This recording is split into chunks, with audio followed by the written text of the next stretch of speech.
आज आपण अगदी सोप्या पद्धतीने हॉटेलसारखी मेथी मटर मलाई घरच्या घरी बनवतोय. ती ही अगदी सोपी रेसिपी आहे. व्हिडिओ स्किप न करता पूर्ण बघा. आवडल्यास प्लीज लाईक, शेअर, सबस्क्राईब नक्की करा. तर सर्वात अगोदर कढईमध्ये मी थोडंसं तेल टाकलं व तेल थोडं गरम झाल्यानंतर यामध्ये 7-8 इतके काजू टाकले.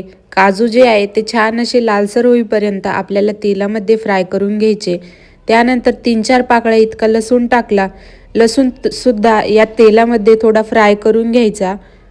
त्यानंतर एक मीडियम साईजचा कांदा मी स्वच्छ धुवून व कापून घेतलाय, तो यामध्ये ॲड करायचा व गुलाबी होईपर्यंत यामध्ये परतून घ्यायचा. जास्त आपल्याला ब्राऊन नाही करायचा, फक्त गुलाबी होईपर्यंत परतून घ्यायचा. कांदा थोडा परतला गेलाय तर यामध्ये आपण एक चिरलेला टोमॅटो जो आहे तो स्वच्छ धुवून मी कापून यामध्ये ॲड केला व टोमॅटो जो आहे तो पूर्ण गळू द्यायचा आपल्याला. मिठाने जो आहे टोमॅटो लवकर गळतो म्हणून मी यामध्ये अर्धा चमचा इतकं मीठ ॲड करते व छान असं परतून घेते. पाणी न घालता आपल्याला टोमॅटो व हे सगळं जे काही आहे ते वाफेवरती आपल्याला शिजवून घ्यायचंय. यामध्ये एकही थेंब आपल्याला पाणी नाही घालायचं. तर बघू शकता थोड्या वेळाने हे छान असं जे आहे ते शिजल्या गेलंय. टोमॅटो जो आहे तो पूर्णपणे गळल्या गेलाय. अजिबातही आपण एकही पाण्याचा थेंब वगैरे वापरलेला नाही. हा सर्व काही जो मसाला आहे कांदा व टोमॅटोचा, याला आपल्याला मिक्सरच्या भांड्यामध्ये टाकायचं व अगदी पूर्णपणे थंड झाल्यानंतर आपल्याला याची बारीक अशी पेस्ट करून घ्यायची. गरम गरम आपल्याला काढायचं नाही, नाहीतर काय होतं, गरम असल्यामुळे वाफ दबते व झाकण जे आहे ते ऑटोमॅटिकली उघडलं जातं व सगळीकडे पांगलं जातं. त्यामुळे आपल्याला हे पूर्णपणे थंड करून घ्यायचं, मगच आपल्याला बारीक अशी पेस्ट करून घ्यायची. चला तर आता ही आपली एक तयारी झाली. आता आपण पुढची तयारी करू.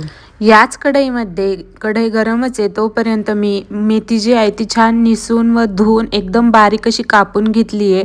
तिला आपल्याला या कढईमध्ये टाकायचं व 1 मिनिटभर परतून घ्यायचं कमी गॅसवरती. याने काय होतं ना, मेथीचा कडवटपणा जो आहे तो पूर्णपणे कमी होऊन जातो. बघू शकतात मिनिटभराने मेथी जी आहे ती छान अशी परतल्या गेली व पूर्ण कडवटपणा जो आहे तो सुद्धा कमी झालाय. आता आपल्याला ही मेथी जी आहे ती एका दुसऱ्या भांड्यामध्ये काढून घ्यायचं व याच भांड्यामध्ये आपण भाजीला सुद्धा फोडणी देणार आहोत.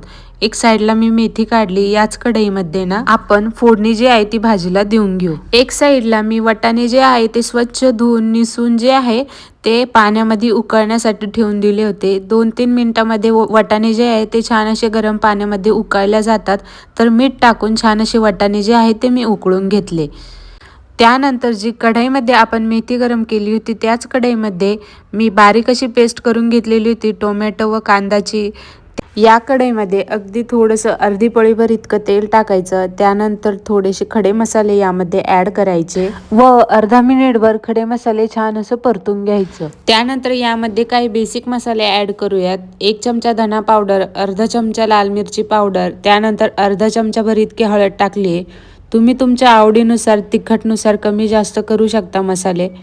अगदी अर्धा मिनिटभर मसाले जे आहे ते यामध्ये परतून घ्यायचं आणि लगेचच आपल्याला ही केलेली जी पेस्ट होती ती यामध्ये ॲड करायची. लगेच ॲड करायची, नाहीतर मसाले जे आहेत ते जळू सुद्धा शकतात. 2-3 मिनिटभर छान अशी ग्रेव्ही जी आहे ती आपल्याला यामध्ये परतून घ्यायची. त्यानंतर अगदी थोडंसं कन्सिस्टन्सीनुसार पाणी टाकायचं. जास्त पाणी नाही टाकायचं, नाहीतर ग्रेव्ही जी आहे ती पातळ होऊ शकते व ही भाजी जी आहे ती जास्त पातळ छान नाही लागत. म्हणून मी थोडंसं जे आहे ते पाणी टाकते. त्यानंतर यामध्ये आपण जी परतून घेतलेली मेथी होती ती यामध्ये ॲड करायची व 1 मिनिटभर छान असं मिक्स करून घ्यायचं. त्यानंतर एका बाजूला आपण जे बॉईल केलेले वाटाणे जे होते ते यामध्ये सगळे ॲड करून द्यायचे व भाजी जी आहे ती छान अशी मिक्स करून घ्यायची. आता आपल्याला भाजी जी आहे अगदी कमी गॅसवरती 5 ते 6 मिनिटं छान अशी शिजवून घ्यायची. झाकण ठेवून आपल्याला भाजी 5 ते 6 मिनिटं शिजवून घ्यायची. बघू शकता 5 ते 6 मिनिटानंतर छान अशी भाजी जी आहे ती शिजल्या गेली. एकदम घट्ट अशी भाजी झाली आहे. जर तुमच्याकडे 3-4 चमचे इतकी फ्रेश क्रीम असेल तर ती यामध्ये ॲड करा. माझ्याकडे फ्रेश क्रीम नव्हती म्हणून मी अमूलची फ्रेश क्रीम घेऊन आले रेडीमेड, ती यामध्ये ॲड करते. क्रीम लास्टला नक्की ॲड करा, याने खूप जास्त टेस्ट येते भाजीला. क्रीम टाकून 1-2 मिनिटभर भाजी जी आहे ती छान अशी उकळून घ्यायची आपल्याला आणि मग मस्त अशी आपली मेथी मटर मलाई अगदी रेस्टॉरंट स्टाईल घरच्या घरी तयार आहे। एकदम सोपी रेसिपी आहे आणि इझी सुद्धा आहे। नक्की करून बघा। या पद्धतीने एकदम भारी बनते व टेस्ट तर एक नंबर लागते। तुम्हाला आजचा व्हिडिओ कसा वाटला मला कमेंट मध्ये नक्की सांगा आणि तुम्ही भाजी बनवल्यावर कशी झाली हे सुद्धा मला कमेंट मध्ये नक्की सांगा। व्हिडिओ आवडल्यास व्हिडिओला लाईक करा, चॅनलला नक्की सबस्क्राईब करा। भेटूयात पुढच्या व्हिडिओमध्ये। पुढचा व्हिडिओ कुठला बघायला आवडेल मला कमेंट मध्ये नक्की सांगा। बाय।